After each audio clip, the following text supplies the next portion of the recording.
Watu mnatafuta nyumba, kujeni hapa tusaidiane. Aya, kama unapenda kufua enda uishi Pipeline. Huko hata ufue nini, kila siku hakuna mtu ataki kusumbua. Mtu anapenda kanisa aishi Kawangware ama Kangemi. Huko after 2 houses ni church. 2 houses church. Hivyo, kama unapenda kanisa na maibada, Kangemi ama Kawangware. Haya, watu wenye walevi wote waende waishi Mirema ama Roysambu. Ama tuseme tu Thika Road in full.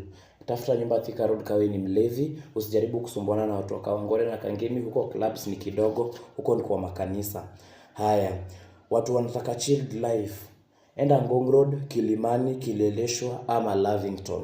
Nisijaribu kukuona unaenda kutafuta chilled life Kawangware. Huko ni kanisa Monday to Monday, kelele za church. Thika Road ni kelele za klabu. Umesikia, na walevi. Haya, watu wenye hawashikwi na homa haraka wahamie Eastleigh. Eastleigh unageuka hivi unapigwa na harufu yenye imemixiwa ya Alima, huku hivi unapigwa na Abdi. Huko ni maarufu tu za marash. Huko hakuna homa. Handkerchief inauzwa kwa wingi. Kama unapenda homa pia bado unaweza ishi huko juu. Utashikwa na homa, kazi yake itakuwa kununua handkerchief. Na watu wale wenye immune yao ni strong pia wanaweza ishi huko juu, hawezi shikwa na homa.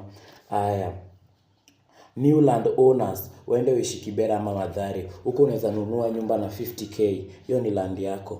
So your choice. Jua mahali unataka kuishi tafadhali, tusisumbuane.